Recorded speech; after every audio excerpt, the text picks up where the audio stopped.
मैंने बाकायदा लेटर दिया और हमें कमिश्नर साहब से मुलाकात भी की और हम लोगों ने धमकी दी है कि अगर कमिश्नर साहब ने जल्द से जल्द डामरीकरण का काम टेम्पररी रिलीफ देने के लिए हम लोगों को नहीं किया तो हम लोग रोड जाम करेंगे और रास्ता बंद कर देंगे।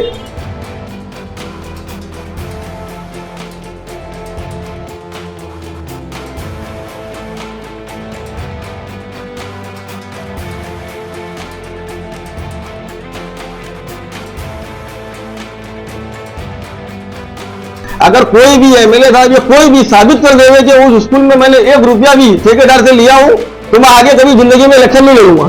हरीफ भाई देखा है तो 3 जगह काम चालू है। अगर ये जो 3 जगह काम चालू है ये एमएलए के भक्त लोग बोल रहे हैं। काम खाली जगात नाके से चालू है। औलिया मस्जिद के बाद जो काम चालू हुआ है वो ड्रेनेज का जो पेंडिंग काम है वो चालू हुआ है। अगर रोड का काम नहीं भी शुरू होता तो वो काम चालू होने वाला था बारिश बाद 1 तारीख से।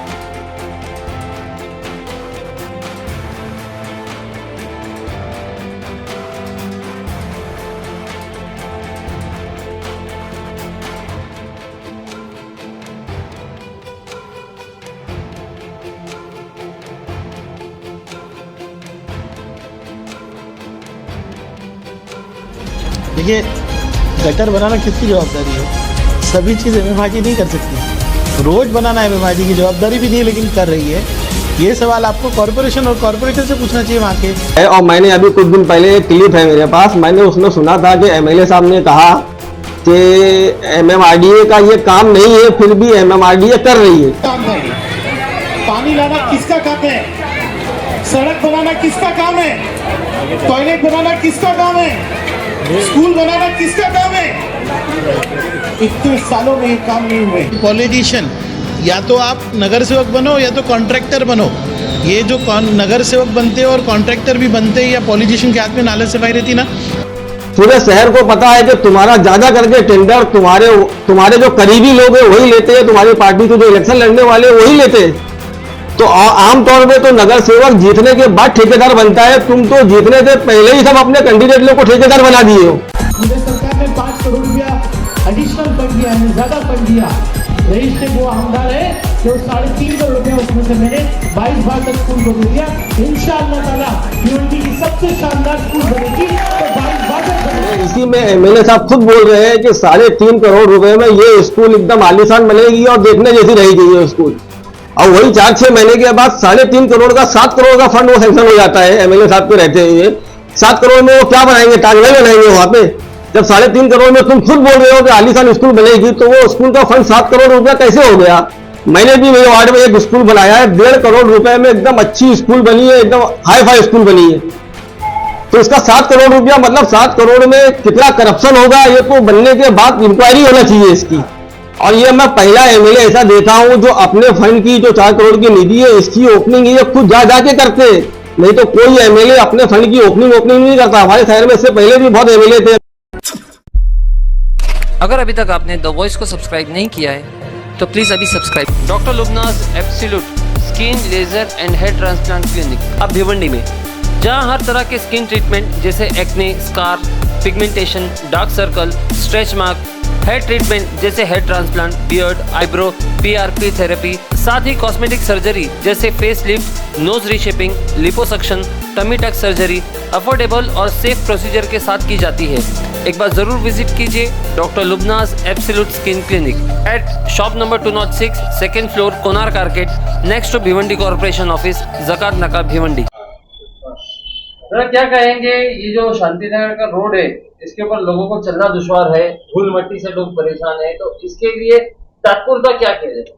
अभी फिलहाल तो मैंने नगर पालिका में एक लेटर दिया है और कमिश्नर साहब से हम लोगों ने मीटिंग करी है कि ये जिस तरीके से रोड का काम शुरू हुआ है इस तरीके से अगर रोड का काम होएगा तो इसको बनने में 4 से 5 साल चला जाएगा।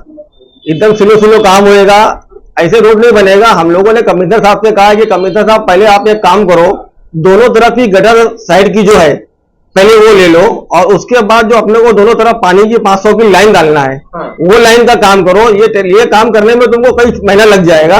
जब तक तुम ये 2 काम करो उससे पहले हम लोगों को 20 सेंटर में डामरीकरण का टेम्पररी रोड कम से कम 2 साल के लिए बना के दे दो, क्योंकि रोड की क्या हालत है, आदमी यहाँ चल नहीं पा रहा है। मैंने बाकायदा लेटर दिया और हमें कमिश्नर साहब से मुलाकात भी की और हम लोगों ने धमकी दी है कि अगर कमिश्नर साहब ने जल्द से जल्द डामरीकरण का काम टेम्पररी रिलीफ देने के लिए हम लोगों को नहीं किया तो हम लोग रोड जाम करेंगे और रास्ता बंद कर देंगे, क्योंकि यहाँ पे जरा भी चलने जैसा रास्ता बचा ही नहीं है। अभी आरसीसी रोड के चक्कर में जाएंगे तो 2-3 सालों को ऐसे ही आने जाना पड़ेगा। लेकिन रोड का काम तो शुरू हो गया ना, जकाल नाके से शुरू तो हो चुका है। ये जिस तरीके से शुरू हुआ इस तरीके से काम होने में भी 4 साल लग जाएगा। तो एमएलए साहब तो 2 साल बोल रहे हैं। एमएलए साहब 2 साल बोल रहे, ठीक है, एमएलए साहब बोलने को तो बहुत बात करते हैं। वो तो इंदिरा गांधी में बोले थे कि FIR हो गया है, एनसीबी हुई क्या बता दो मेरे को तुम। वो तो मैं तुमको एक रिकॉर्डिंग देता हूँ। अभी 8 महीना पहले एमएलए साहब ने एक न्यूज में बोले थे कि जो MMRDA के रोड का जो वर्क ऑर्डर है ये होने वाला है, काम शुरू होने वाला है। उससे पहले मैंने टोरेंट को बुला के मीटिंग ली है और टोरेंट वाले से मैंने कहा है कि रोड में जितना भी ट्रांसफार्मर है, केबल है, ये सब हटा दो। ये 1 महीना पहले बोला थे, 8 महीना पहले बोले थे और उन लोगों को 1 हफ्ते का टाइम दिए थे। आज 8 महीना होने आएगा, तुम बताओ देखो कुछ हटा के डब्बा रोड में कहीं से। तो एमएलए साहब की बात ही मत करो। एमएलए साहब की करनी और कथनी में बहुत फर्क है। उनका काम है हफ्ते में 2 दिन आना, यहाँ इंटरव्यू देना, न्यूज वाले को बुलाना, बोलना और चले जाना, और शहर को फिर उसी हाल में रहता है।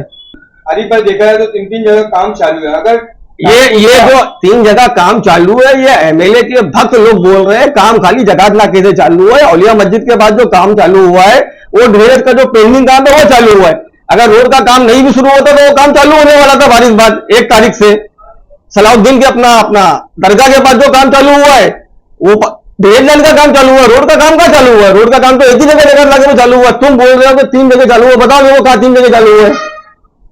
औलिया मस्जिद के बाद ड्रेनेज लाइन का काम चालू हुआ है। ये अगर रोड का काम नहीं भी शुरू होता तो वो काम होना ही था बारिश के बाद। बारिश की वजह से रोक दिए थे, जो बाकी बचा हुआ वो काम अभी हो रहा है। हरीफ भाई बोलने का मतलब ये कि जैसे 3 जगह रोड का काम चालू फिर तो वही बोल रहे 3 जगह नहीं चालू है, जो रोड खोदने का काम चालू है, ठीक है। तो अगर ताजपुर का अगर रिपेयर किया जाएगा उसको तो कहीं ना कहीं ऐसा, अरे ईगल वाले जगह से खोद रहे, एक जगह से बना रहे। ईगल वाले का काम है अपने को लाइन डालने के बाद रोड बना के देना। मैं बोलता हूँ कमिश्नर साहब को, हम लोगों ने बोले कि तुम ईगल वाले जो हमको 24 फीट का रोड बना के दे दो सेंटर में। कम से कम 2-3 साल लोग धक्का खाने से बचेंगे ना। जो हालत है रोड की, रोड चलने जैसा नहीं। और अगर कमिश्नर साहब नहीं बनाएंगे तो हम लोग बहुत जल्द रोड में उतरने वाले। तो जकात नाके पे जो काम शुरू हुआ हरीफ भाई, तो देखा है तो ये बहुत बड़ा काम है। तो इसमें पानी की लाइन है और टोरेंट का पूरा मामला है। उसी मुद्दे पे मैंने पहले ही बताया, हटाने का काम शुरू नहीं हुआ अभी तक। वो उतना पट्टा पकड़ के चल रहे हैं तो उतना थोड़ा काम कैसे करेंगे? आरसीसी रोड बनाना है, ठीक है, तो आरसीसी रोड पूरा बनाओ, लेकिन पहले दोनों तरफ की जो गटर बना दो, पानी की लाइन डाल दो दोनों तरफ, और 20 सेंटर में डामरीकरण करके हमको टेम्पोररी रोड बना के दे दो। तो गटर और पानी की लाइन में अब तक क्या अड़चन है? अब तक क्या उसका काम क्यों नहीं शुरू हुआ?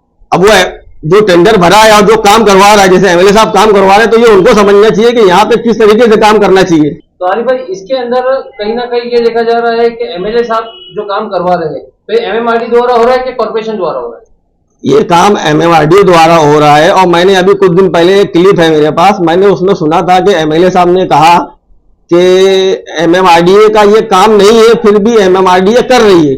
और एमएलए साहब हर जगह ये बात करते रहते हैं कि रोड बनाना मेरा काम नहीं है, गटर बनाना मेरा काम नहीं है, हॉस्पिटल बनाना मेरा काम नहीं है। अरे एमएलए साहब, तुमको 4 करोड़ रुपया साल का फंड मिलता है तो वो काय के लिए मिलता है? ये सब गटर पाथवे ये सब बनाने के लिए मिलता है ना तुमको 4 करोड़। तुमको नहीं, 288 एमएलए को 4 करोड़ हर साल मिलता है ये सब काम करने के लिए। वो तो अच्छा है कि 2016 में जब नगर पालिका ने 56 आरसीसी रोड की मंजूरी हुई थी, जिसमें ये रोड भी था, वो टाइम ये एमएलए साहब नहीं थे। नहीं तो इनका तो बोलना है कि MMRDA का काम ही नहीं है रोड बनाना। अच्छा, ये उन्होंने कहा था ऐसा? क्लिप है, तुमको दे देता हूं मैं, तुम सुना देना लोगों को। तो फिर ये 52 रोड कहां से कौन बना? वही तो मैं बोल रहा हूँ ना कि अच्छा हुआ वो टाइम ये एमएलए नहीं थे। अगर ये एमएलए रहते तो मेरे को लगता है ये 56 आरसीसी रोड आता भी नहीं, क्योंकि इनका खुला बोलना है कि आरसीसी रोड का काम MMRDA का, स्टेट गवर्नमेंट का काम नहीं है, ये नगर पालिका का काम है। हर काम में इनका यही बोलना रहता है।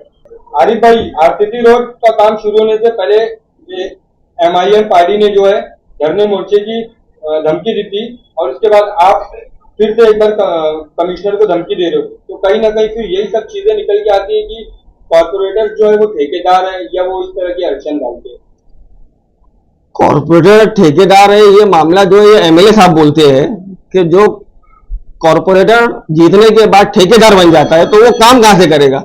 तो मैं एमएलए साहब को पूछना चाहता हूं कि एमएलए साहब, ठीक है आप सही बोल रहे हो, कॉर्पोरेटर जीतने के बाद ठेकेदार नहीं बनना चाहिए, लेकिन वो बन जाते हैं, इसके लिए काम नहीं होता है। लेकिन तुम जो बोलते हो वो तुम खुद भी किया करो। तुम्हारी पार्टी में आधे से ज्यादा लोग तुम्हारे फंड की ठेकेदारी कर रहे हैं। पूरे शहर को पता है कि तुम्हारा ज्यादा करके टेंडर तुम्हारे जो करीबी लोग हैं वही लेते हैं, तुम्हारी पार्टी से जो इलेक्शन लड़ने वाले हैं वही लेते हैं। तो आमतौर पे तो नगर सेवक जीतने के बाद ठेकेदार बनता है, तुम तो जीतने से पहले ही सब अपने कैंडिडेट लोग को ठेकेदार बना दिए हो। मतलब आप इल्जाम लगा रहे हैं कि मैं इल्जाम नहीं लगा रहा हूँ, सबको जितने भी समाजवादी पार्टी के जो भावी नगर सेवक है, भावी नगर सेवक भी है, ठेकेदार भावी नगर सेवक भी है, समर्थन भी है। हाँ। ज्यादा करके सब एमएलए साहब का टेंडर यही लोग ले रहे हैं, यही लोग काम कर रहे हैं। तो क्या उनको आने वाले इलेक्शन में फायदा पहुंचाने के लिए सारी चीजें हो रही है क्या? नहीं, मेरा एमएलए साहब को यह बोलना है कि जब तुम बोलते हो कि नगर सेवक जीतने के बाद ठेकेदार बन जाता है तो काम नहीं करेगा, तो तुम्हारी पार्टी से लड़के जीतने के बाद वो कैसे काम करेगा? जो पहले ही ठेकेदार बन गया है जीतने से पहले, वो जीत के आएगा तो वो कैसे काम करेगा? मेरा एमएलए साहब से एक सवाल है, इसका जवाब मुझे एमएलए साहब दे देना। जी अच्छा हरि भाई, कहीं ना कहीं ये जो आप आज जो मुद्दा उठाए हो, तो ये नहीं लग रहा है कि ये जो काम हो रहा है तो कल को ये भी बातें होगी, कल को ये भी सवाल खड़े होंगे कि आप जो उस काम में अड़चन बनने की कोशिश कर रहे हो? अड़चन नहीं, जगात नाके से शांति नगर तक लाखों लोग तकलीफ में बहुत जा रहे हैं, ये रोड चलने जैसा नहीं बचा है। ठीक है, तुम आरसीसी रोड का काम करा रहे हो, कराओ तुम आराम से, 2 महीना लगे, 2 साल लगे, 3 साल लगे, लेकिन हमको टेम्पररी बीच में नगर पालिका की तरफ से डामरीकरण का रोड बना के चाहिए और हम उसके लिए पूरी कोशिश करेंगे कि हमको एक सेंटर में डामरीकरण का 20-24 फीट का रोड बना के दो, और बाकी साइड में तुम गटर का, पानी की लाइन का सब काम तुम करते रहो। तो ऐसा तो नहीं कि जो 32 करोड़ का जो फंड पास हुआ है, तो 32 करोड़ के फंड की सारा क्रेडिट जो है वो एमएलए रईस शेख को जा रहा है, इसलिए आप ये बात कर रहे हो? ठीक है, 32 करोड़ का जो मामला है उसमें क्या लगेगा, कौन क्या लेगा, कितना लेगा, ये सब क्या मामला आप लोगों को समझ में नहीं आता। ठीक है, बन रहा है, रोड बन रहा है। अभी मैं तुमको एक क्लिप देता हूं जो 62-22 नंबर स्कूल है, इसी में एमएलए साहब खुद बोल रहे हैं कि 3.5 करोड़ रुपए में ये स्कूल एकदम आलीशान बनेगी और देखने जैसी रहेगी ये स्कूल। और वही 4-6 महीने के बाद 3.5 करोड़ का 7 करोड़ का फंड वो सैंक्शन हो जाता है एमएलए साहब के रहते हुए। 7 करोड़ में वो क्या बनाएंगे? ताजमहल बनाएंगे वहां पे? जब 3.5 करोड़ में तुम खुद बोल रहे हो कि आलीशान स्कूल बनेगी, तो वो स्कूल का फंड 7 करोड़ रुपया कैसे हो गया? मैंने भी मेरे वार्ड में एक स्कूल बनाया है, 1.5 करोड़ रुपए में एकदम अच्छी स्कूल बनी है, एकदम हाई फाई स्कूल बनी है। तो इसका 7 करोड़ रुपया मतलब 7 करोड़ में कितना करप्शन होगा, ये तो बनने के बाद इंक्वायरी होना चाहिए इसकी। कहीं ना कहीं तो वो शिक्षा के लिए खर्च हो रहा है ना? खर्च हो रहा है, ठीक है, लेकिन जो जितना खर्च होना चाहिए उतना ही करो ना तुम। 3.5 करोड़ में तुम ही खुद बोलते हो कि एकदम आलीशान स्कूल बनेगी, तो उसका फंड बाद में 7 करोड़ कैसे हो जाता है? इसका मतलब कहीं ना कहीं ठेकेदार को फायदा पहुंचाने के लिए, और किसी ना किसी का इसमें फायदा जरूर होगा 7 करोड़ में। क्योंकि मैंने तुमको बताया कि मैंने 1.5 करोड़ रुपए में एक आलीशान स्कूल बनाया हूं। हाँ ठीक है, उस आलीशान स्कूल में उस 1.5 करोड़ रुपए में मैंने 1 रुपया भी नहीं खाया हूं। इसके लिए हो सकता है वो कम में बन गई हो। तुम जाके वो ठेकेदार से पता कर लेना कि उस स्कूल बनाने में 25-50 हजार रुपया मेरे जेब पे लगा होएगा। अगर कोई भी एमएलए साहब या कोई भी साबित कर देवे कि उस स्कूल में मैंने 1 रुपया भी ठेकेदार से लिया हूं, तो मैं आगे कभी जिंदगी में इलेक्शन नहीं लड़ूंगा। तो आरिफ भाई, हो सकता है कि वो स्कूल नियाज हाई स्कूल की तरह बन गई हो? कितनी भी हाई फाई बनेगी, 7 करोड़ रुपया बहुत ज्यादा होता है। मेरा बोलना यह है कि 3.5 करोड़ में बन रही थी वो बना देते, 3.5 करोड़ में और भी 50 स्कूल का काम पड़ा है ना अपने पास, वहां पे बना देते हैं। और स्कूल है ना, एक ही स्कूल में 7 करोड़ क्यों लगा रहे हो? अच्छा आरिफ भाई, एक आखिरी सवाल, जैसे जकात नगर से शांति नगर रोड का काम शुरू हुआ है जब से, तो लोगों के दिल में एक ही सवाल है कि ये रोड कब बनेगा? और समाजवादी पार्टी या एमएलए साहब की तरफ से ऑफिशियली कोई स्टेटमेंट नहीं आया कि इतने टाइम में बनेगा, तो आपको क्या लगता है? मैं तुमको क्या बोला कि मैं एमएलए साहब की कोई बात का भरोसा नहीं करता हूँ। वो क्या बोलते हैं, खाली उनका काम बोलने का रहता है।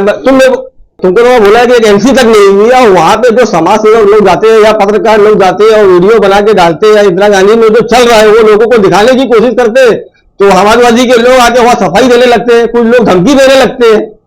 इस तरीके से तो काम कर रही है समाजवादी पार्टी शहर में। अरे भाई, लेकिन कहीं ना कहीं हमने देखा है कि शहर में काम तो हो रहा है, रईस शेख की जो निधि आ रही है कब्रिस्तान के लिए देखा हमने, और भी कई स्कूलों के लिए देखा, सड़कों के लिए देखा, हर जगह के लिए काम हो रहा है। मैं उस चीज से कहाँ इनकार कर रहा हूँ, काम हो रहा है, ठीक है ना, लेकिन वो जो काम हो रहा है एमएलए साहब की पर्सनल निधि से काम हो रहा है। और ये काम जो है 288 एमएलए जो पूरे महाराष्ट्र में है, अपोजिशन में हो या अपोजिशन के खिलाफ हो, सत्ता में हो या सत्ता में नहीं हो, हर एमएलए को 4 करोड़ रुपया साल का यही सब काम करने के लिए मिलता है। गटर हो गया, पाथवेज हो गया, छोटा मोटा जो शहर में काम रहता है इसके लिए मिलता है। लेकिन एमएलए साहब हर मामले में बोलते हैं कि मेरा काम नहीं है, मेरा काम नहीं है। एमएलए साहब तुम्हारा काम है क्या? कानून खाली तुम बैठ के असेंबली में खाली कानून बनाओगे और कुछ काम नहीं करोगे। ये जो 4 करोड़ रुपया तुमको फंड मिलेगा इसका क्या करोगे? ये तो तुमको शहर में खर्चा करना है ना। और ये मैं पहला एमएलए ऐसा देखा हूं जो अपने फंड की जो 4 करोड़ की निधि है इसकी ओपनिंग ये खुद जा जाके करते, नहीं तो कोई एमएलए अपने फंड की ओपनिंग नहीं करता। हमारे शहर में इससे पहले भी बहुत एमएलए थे, अभी मैं चौगले है और भी पूरे महाराष्ट्र में जितने एमएलए, कोई एमएलए अपने फंड की ओपनिंग नहीं करता। ये एमएलए लोग क्या करते हैं, अपने शहर में नगर सेवक लोग को, दूसरे ऐसे कमेटी लोग को दे देते। एमएलए उसी काम की ओपनिंग करता है जो ये पैसा छोड़ के जनरल फंड सरकार से जो पैकेज लाता है, 200 करोड़ 500 करोड़ 1000 करोड़ स्कूल बनाने के लिए, हॉस्पिटल बनाने के लिए, बड़ा काम करने के लिए, ब्रिज बनाने के लिए जो पैकेज आता है, एमएलए सिर्फ उसी की ओपनिंग करता है। ये छोटे मोटे काम की कोई एमएलए ओपनिंग नहीं करता है। ये पहला एमएलए साहब ऐसे है रईस भाई जो अब इतनी ओपनिंग कर रहे हैं। तुमने कभी देखा कि अबू आसिम आजमी साहब ने गोंडी में कहीं ओपनिंग किया या बहुत ज्यादा प्रचार किया, जबकि वो अपने शहर के 100 गुना ज्यादा काम कर चुके आसिम भाई गोंडी में, उनका कभी नाम नहीं आता है। नहीं तो हो सकता है कि वो पार्टी को फायदा पहुंचाने के लिए आने वाले इलेक्शन में इस तरह का नहीं, मेरा बोलना है तो तुम एक्स्ट्रा पैकेज लाओ ना। तुम ये 2 5 10 लाख 10 20 लाख 25 लाख की निधि लेके क्या ओपनिंग कर रहे हो? एक्स्ट्रा पैकेज लाओ सरकार से। स्टेट गवर्नमेंट को हम लोग भिवंडी वाले खरबों रुपए का जीएसटी के नाम पे पैसा देते। तुम नगर पालिका में एक फैमिली नगर पालिका में कितना देती है साल का? 2000 रुपया 2200 रुपया घरपट्टी देती है। लेकिन हमारी एक फैमिली जीएसटी के नाम पे हर साल 50,000 रुपया स्टेट गवर्नमेंट को देते हैं हम लोग। हम एक मोबाइल का रिचार्ज भी करने जब जाते हैं ना, 100 रुपए के रिचार्ज में 18 रुपये हम गवर्नमेंट को देते। तो एमएलए साहब का ये काम है कि हमारे शहर से यान के ऊपर जीएसटी के नाम पे जो खरबों रुपया जा रहा है वो दिखा के हमारे शहर में एक बड़ा पैकेज 2000 1000 करोड़ 500 करोड़ का बड़ा पैकेज लावे। अब उसकी ओपनिंग करे, धूमधाम से करे।